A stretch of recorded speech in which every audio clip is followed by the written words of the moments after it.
É que o Grêmio já tá me entregando, Alex Bagé, que ao contrário do que alguns imbecis pensam, o Vini também não representa o torcedor do Inter, ele representa o que ele pensa. Eu não sou representante de nada, eu sou representante da minha opinião. Eu defendo a minha família, o que eu acho que eu tenho que falar. Eu penso que o Grêmio já entregou para o torcedor muito mais do que o torcedor esperava para esse. Dúvida disso, agora, daqui a pouco, dúvida. Guerra, o que eu acredito que seja possível de fazer, o Grêmio ficar o mais alto possível na tabela para se garantir em muito menos tempo do que se imaginava numa Libertadores do ano que vem, que é o grande objetivo. O Grêmio e Inter tem bala contigo. para se dividir entre dois campeonatos. Né? Concordo plenamente Não, tu vai lutando com canivete. O que normalmente vai acontecer? Assim como eu estou dizendo, que acho que Botafogo, Grêmio, Inter, nenhum tem chance de título, porque os dois que eu citei são muito mais capacitados, tem mais elenco. Eu acho que o Grêmio passa pelo Bahia. O que vai fazer o Grêmio passando pelo Bahia? Vai priorizar a Copa do Brasil com inteira razão. Faltam 6 jogos. Evidente. Então, aí tu vai daqui a pouco ter que enfrentar o Campeonato Brasileiro sem o Soares, por exemplo. Não, mas Guerrinha, por essa lógica, o próximo adversário do Grêmio é o Flamengo. Pedro, é complicadíssimo. Mas são 2 jogos, é mata-mata, tem mais chance, sim, tem mais chance, mas não tem tanta chance assim. Não, mas pode acontecer. Esse é o futebol. O mata-mata, o Internacional ganhou do Barcelona e perdeu pro Martins. Esse é o futebol. Não, tem que levar em consideração que no Rio o Grêmio fez uma apresentação boa contra o Flamengo. Sim, tomou 3. Não, eu sei que tomou 3, mas a gente não pode crucificar a atuação do Grêmio. Deixa eu seguir pelo Pedro, peraí, vou fazer uma ligação rápida aqui. Presidente Guerra, tudo bem? O senhor pode, por favor, cancelar a participação do Grêmio aí? Porque se o Grêmio passar pelo Bahia, ele vai pegar provavelmente Atlético Paranaense ou Flamengo. E o Pedro disse que aí não adianta. Não. Então vamos só aproveitar esse jogo contra o Bahia aí. Quem disse que não adianta no Campeonato Brasileiro? Um abraço pro senhor aí. Quem disse que não adianta no Campeonato Brasileiro, senhor presidente, que deve estar me ouvindo nesse momento, é o mesmo que tem que dizer que não adianta na Copa do Brasil. A lógica é a mesma. Mas não existe, não adianta. Não é a mesma lógica. É uma outra competição. Uma é de encaixe eliminatória e o outro é de regularidade. Quase foi campeão outro dia com o Flamengo. Pois mas essa palavrinha matou o seu argumento, quase foi, né?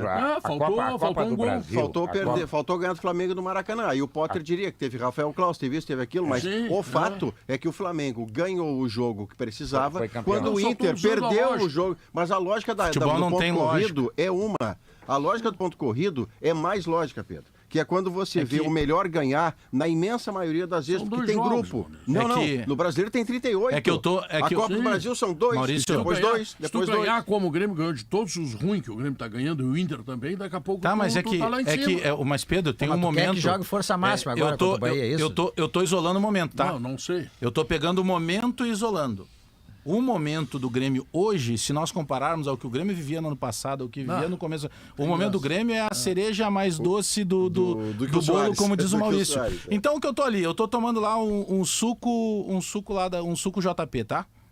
Ele tá gostoso, tá geladinho. Tinto ou branco? Tá docinho. Não, tô no suco. Delicioso. Tem tinto e branco também no suco? Tem tinto e branco. Tá. Claro, vamos lá, vamos no tinto. Eu gosto de tinto. Eu gosto de coisas fortes. Faz meio a meio.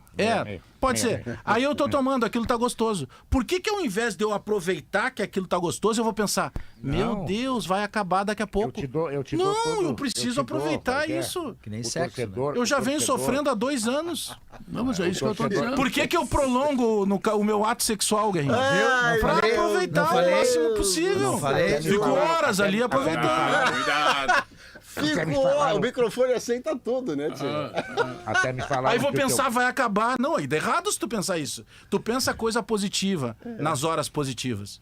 Até me falaram que o teu próximo ato sexual vai acontecer depois de Caravaggio. Faz muito bem. Vem com a alma mais leve. Você é vigarista, não vai fazer. Dia 8 de julho, Guerrinha. 8h30 da manhã, o ponto de encontro será a Prefeitura Municipal de Farroupilha. O ponto de encontro é estacionamento da igreja. Ali desceu do ônibus, caminhou 10 passos, tá feita a E começou em Porto Alegre. Aí de Porto Alegre a Caravaggio. Depois de Caxias a Caravaggio. Aí depois de Farroupilha a Caravaggio. Agora nós já estamos na quadra da igreja. Tu sabe o que acontece com quem não cumpre promessas? Mas o que acontece? Retorna em dobro. Olha o espaço. O problema retorna em dobro.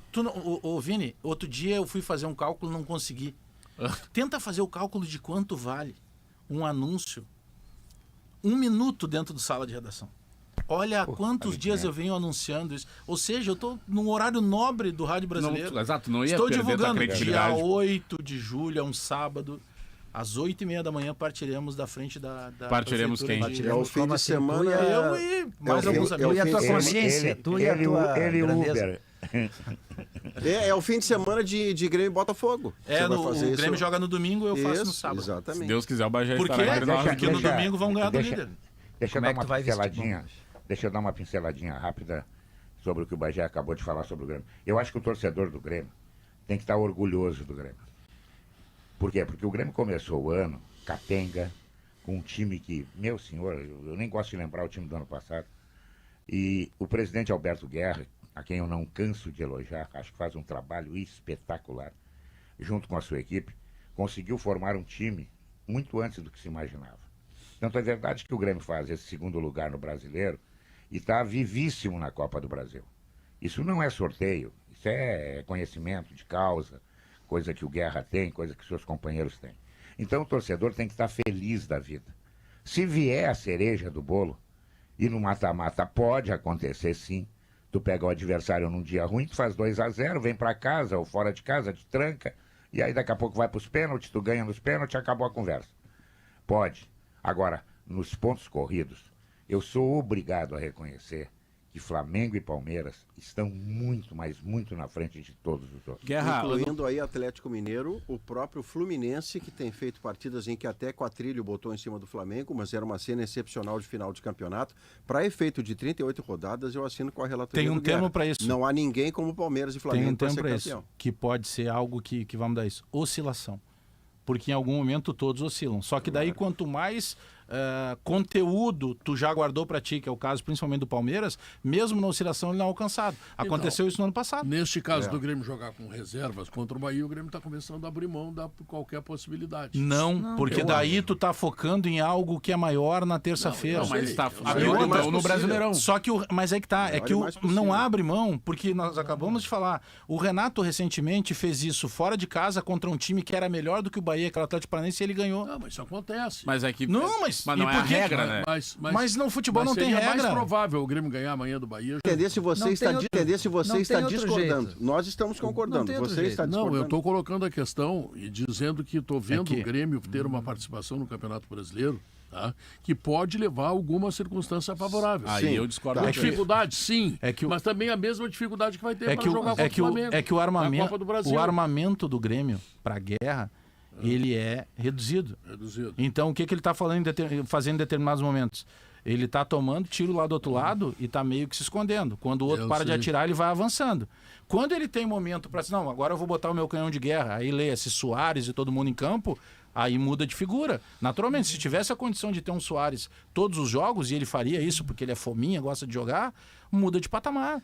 Mas o que eu estou dizendo é que não dá para tirar baseado num fato.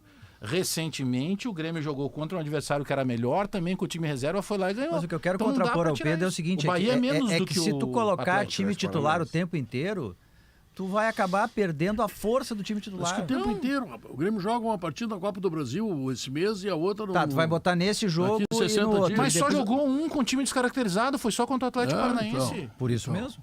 E ganhou. Mas é que, por isso que tá bem. O entendimento do Grêmio é que, claro que um time como o Grêmio tem que entrar para ser campeão, mas o entendimento do Grêmio é que não tem como vencer o Brasileirão, por isso tá usando as reservas. Mas não tem esse entendimento. Se tu perguntar isso pro Mano Menezes, ele também não vai ter esse entendimento. É que vai ver o Palmeiras botando titular o tempo inteiro. Eles não vão falar publicamente, mas há o entendimento. Porque quando tu vê o campeonato como uma possibilidade de... Por exemplo, por que não vai com as reservas na Copa do Brasil? Porque sabe que ali é a grande chance. Mas é porque o regulamento é diferente. Tu não tem, por exemplo, se tu encaminhar um bom primeiro jogo lá, aí tu pode até conjecturar situações no jogo da volta. Mas se tu encaminhar bem. Ao mesmo passo, vou te dar um exemplo. Quando teve na Copa do Brasil o Inter contra o CSA. O que a gente dizia aqui? O Inter poderia ter matado no primeiro jogo para poder ir com a perna mais mole no segundo. Como não matou no primeiro, teve com a canela dura lá no segundo e ainda quase perdeu de... Essa é a pressão desse campeonato, dessa Copa de 2 jogos, entendeu? O único exemplo recente de poupar na Copa do Brasil, me ajudem se eu não estou ficando louco aqui, Pedro. Foi o Eduardo Cudê que poupou o Hulk naquele jogo contra o... E aí deu o rolo que deu. Achou que estava resolvido e não estava resolvido, coisa nenhuma. E olha, não está nem no Atlético, inclusive. Então não adianta. A Copa do Brasil é mata-mata, é menos jogos, os times vão apostar nisso em detrimento das 38 rodadas. Quantas a gente viu improvável na Copa do Brasil? Times que ninguém esperava mais que do chegar. Que no Brasileirão. Muitas vezes. No Brasileirão não acontece. No Brasileirão, normalmente, e não vou aqui falar 100% das vezes, mas normalmente vence o melhor time, o time mais qualificado. Agora ganha Palmeiras ou Flamengo, o Atlético. Exato, mas, sempre um dos mas três. é que se tu pegar e botar... cara, não existe uma receita de bolo para isso, né? Mas, por exemplo, a Copa do Brasil, é um campeonato de 2 jogos. Não é um jogo só. Tu tenta encaminhar de alguma maneira para chegar vivo no segundo jogo, independentemente do local. O Campeonato Brasileiro, ele te dá até outra oportunidade que poderia ter ser visto de uma maneira diferente. Porque o que a gente diz que os grandes perdem campeonato quando eles perdem pontos para os pequenos. Porque tu trocar ponto com o Flamengo, num clássico Grenal, contra o Palmeiras, isso está completamente dentro do jogo. É a lei de Muricy. E aí tem uma vantagem do Grêmio, e por isso que explica essa campanha. Porque o Grêmio desperdiçou contra o Bragantino. Porque contra o Fortaleza era um time já com um esquema mais solidificado, embora tivesse algumas reservas. Ali desperdiçou ponto. Aí tu pega um América e um Curitiba e tu pisa na cabeça. Aí foi descaracterizado contra o Palmeiras, tomou pancada.